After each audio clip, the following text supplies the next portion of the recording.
And moving on from the war of votes to the war of words, the controversy surrounding foreign interference in the upcoming presidential election has gained traction once again. And this time it involves allegations from Donald Trump that members of the UK's Labour Party have been actively supporting Kamala Harris's campaign. The 2024 US presidential election shaped up to be extremely heated. A new controversy is threatening to make things even more intense. But this time, it's not just American politicians who are involved, it's a foreign political party. President Donald Trump has dropped a bombshell accusing the UK's Labour Party of secretly supporting Kamala Harris's election campaign. But most importantly, are these claims even true? Trump's legal team has filed a formal complaint with the US Federal Election Commission accusing the UK's Labour Party of violating campaign laws. The main allegation is that Labour Party volunteers, possibly with the party's backing, have been assisting Kamala Harris's election campaign. Is there something more troubling at play here? That's because a number of volunteers, Labour Party activists, have gone over to volunteer for the Kamala Harris campaign, and that has been also overlaid with, as you were saying, the Chief of Staff, Morgan McSweeney, and the Director of Communications, both attending the Democratic National Convention over the summer. These people have been named in a complaint by the Trump team accusing the Labour Party of interfering in the election campaign. And a now deleted LinkedIn post by the Labour Party's Director of Operations suggested that the party might be paying for accommodation for British volunteers working in the upcoming election. This is where things get even more interesting. Reports have surfaced suggesting that senior Labour Party officials, including Starmers Chief of Staff Morgan McSweeney and the Director of Communications, have visited the US recently to advise the Harris campaign. And while these reports may not seem too alarming on the surface, they raise significant questions. After all, it's illegal for foreign nationals, including foreign political parties, to interfere in US elections. So where does this leave Labour's involvement? The whole situation took on a new twist when a now deleted LinkedIn post from the Labour Party's Director of Operations surfaced. The post, which was quickly taken down, seemed to suggest that the party might actually be financially supporting specifically. It looked like the party might have been covering the accommodation costs for a separate group of individuals. Donald Trump's campaign accused British Prime Minister Keir Starmer's Labour Party of blatant foreign interference in the U.S. presidential election in favor of his rival Kamala Harris. The complaint cited a now-deleted LinkedIn post from the Labour Party's head of operations, who wrote that nearly 100 current and former staff would travel to the U.S. to campaign for Harris. So, what's Keir Starmer's response to these allegations? Starmer gave a firm response to the allegations against his party to the media, whilst on his way to the Commonwealth Leaders Summit in Samoa. Trump's legal team, however, doesn't seem to buy what Starmer would like to believe is a concrete defense. The election campaign, something forbidden by electoral law rules in the US. Now, Keir Starmer, we asked him about it on the plane over. He said it's not correct, that these people were volunteers, that there have been no rules broken. It's worth pointing out that this isn't the first time Labour Party members have been involved in US elections. For years, there's been a sort of tradition where figures from the Labour Party attend the Democratic National Convention, connecting with their American counterparts. But perhaps Starmer's government needs to realize the routine political exchange crosses the line when it's tied to such a high-profile and sensitive election like this one. The view at number 10 Downing Street on Trump's accusations is one that would not be very popular in the US. Uncomfortable. There's a view in number 10, I think, that they think that this is Donald Trump playing to a domestic audience, trying to hammer home this point that Kamala Harris is very left-wing, teaming up with centre-left parties in Europe. But the politics of it are difficult, aren't they? Because Donald Trump might become the next president. The race is neck and neck. Trump's legal team is making it clear they're not backing down on this. They argue that even if these Labour Party volunteers are acting on their own, the involvement of the party could still be a serious violation of US campaign finance laws. According to Trump's team, if there's any kind of substantial support or resources coming from Labour, it could be considered illegal foreign interference. This could be a political move to attack Harris's campaign, or it could be another one of Trump's crazy claims. Yes, Kay. The Prime Minister's over here for the heads of government meeting here in Samoa. A big moment for this island nation, but the Prime Minister here wanting to build relations with 55 different delegations and various leaders from the Commonwealth, but indeed overshadowed by difficulties with another very special relationship, and that is with the US. Now, what's emerged is that Donald Trump's team has filed a complaint in the US accusing the Labour Party of interference in the US election campaign. That's because a number of volunteers, Labour Party activists, have gone over to volunteer for the Kamala Harris campaign. And volunteers flew across the pond to help campaign for presidential opponent Kamala Harris. The complaint has called for an investigation into what it believes to be illegal contributions from Labor ahead of November 5th. In a statement, the Trump campaign's co-manager Susie Wiles claimed, "The far-left Labor Party has inspired Kamala's dangerously liberal policies and rhetoric. In recent weeks, they have recruited and sent party members to campaign for Kamala in critical battleground states, attempting to influence our election." At this point, it's fair to ask, is there really any evidence to support these allegations, or is this just another way for Trump to stoke political division?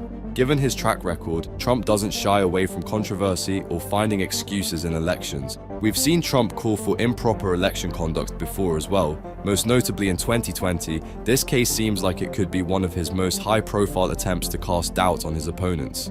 There are many lawyers. I could give you many books.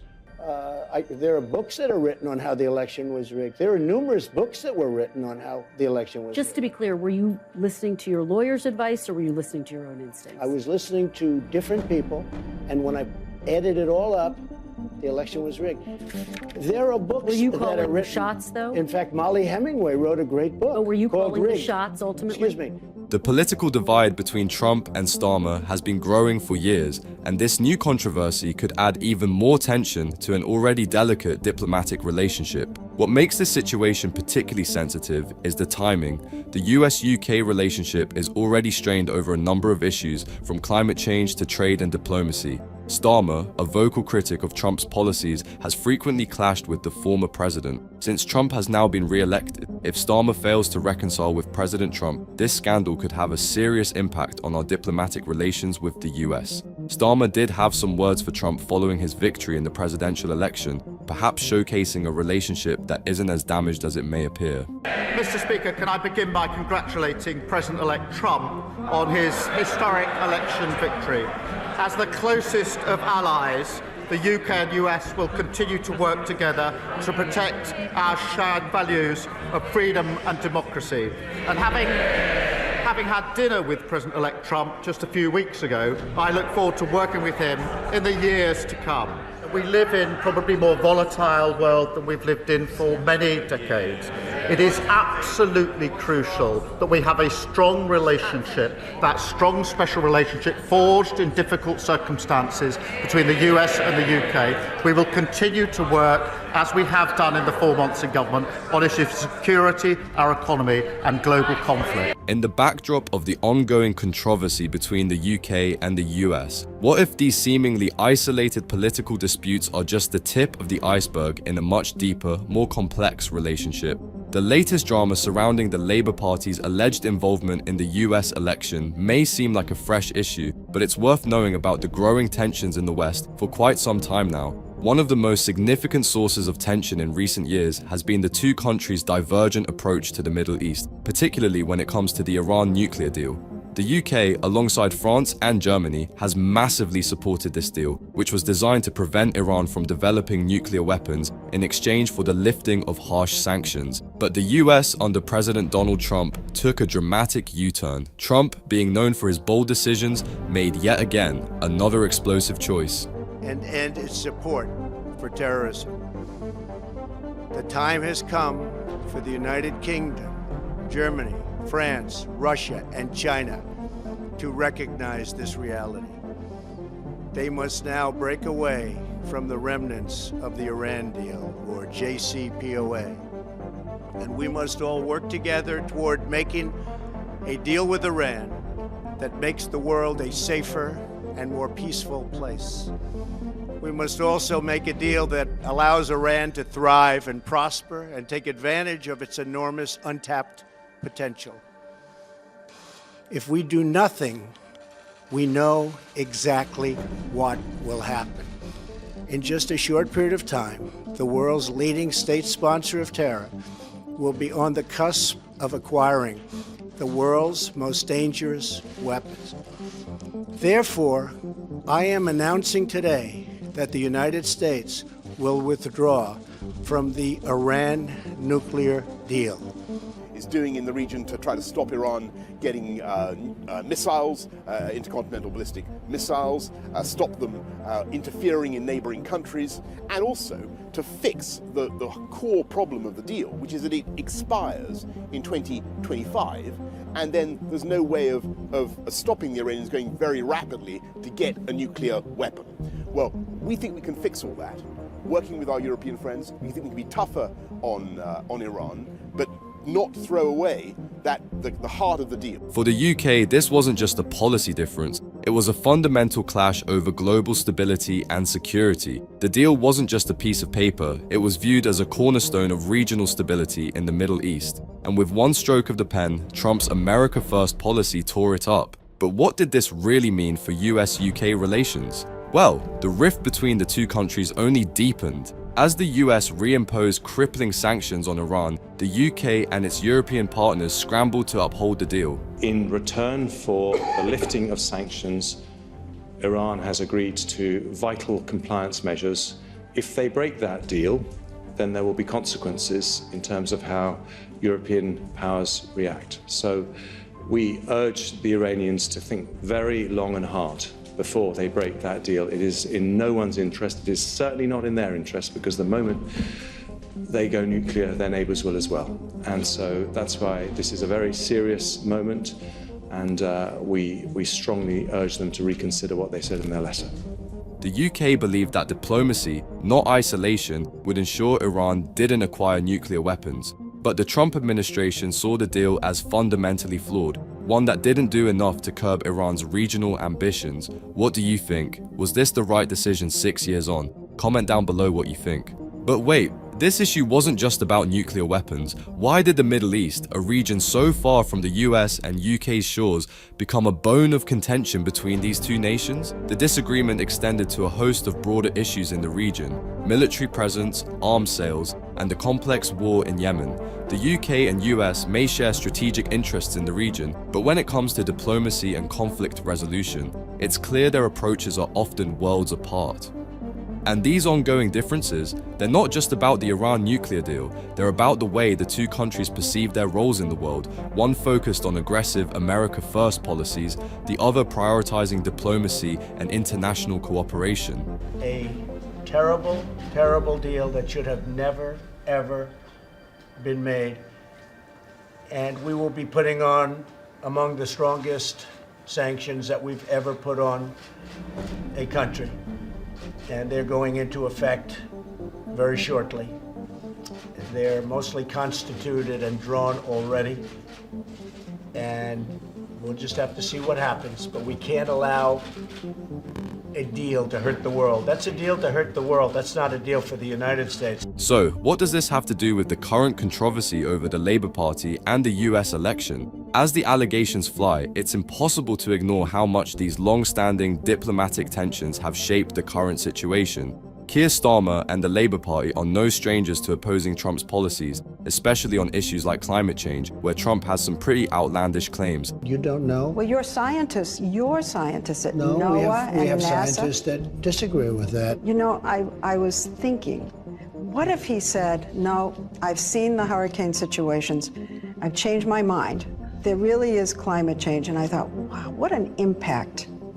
What an impact that would make. I'm not denying climate change, but it could very well go back. You know, we're talking about over millions of years. They say that we had hurricanes that were far worse than... But now, with accusations of foreign interference in the 2024 election, these old wounds are being reopened. This could be another case of election interference, like 2020. Most of the material has already been made public. It includes a transcript of Trump's phone call pressuring Georgia election officials to, quote, find enough votes to reverse his election loss in the state to Joe Biden.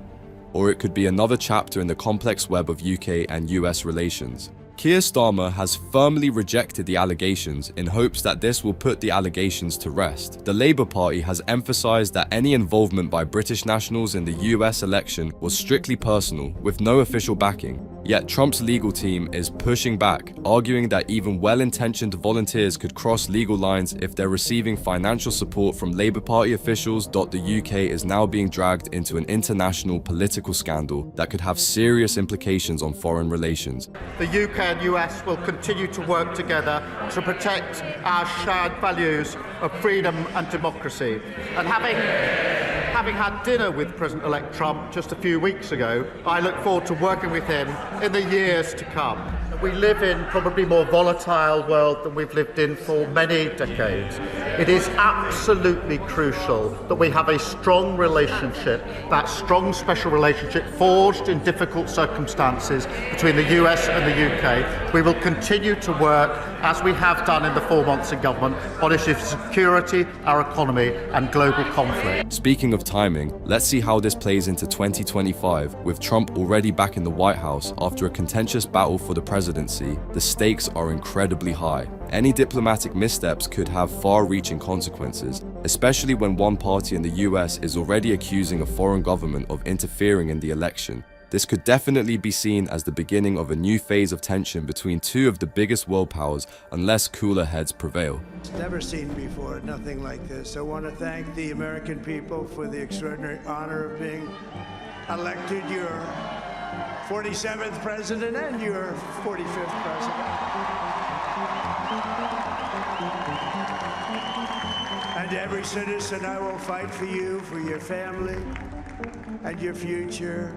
Every single day I will be fighting for you, and with every breath in my body, I will not rest until we have delivered. For now, the full extent of the allegations remains unclear. The Labour Party, with its long-standing ties to the US Democratic Party, has often engaged in such political exchanges, but the line between normal diplomatic relations and illegal interference is thin, and that's what makes this case so interesting.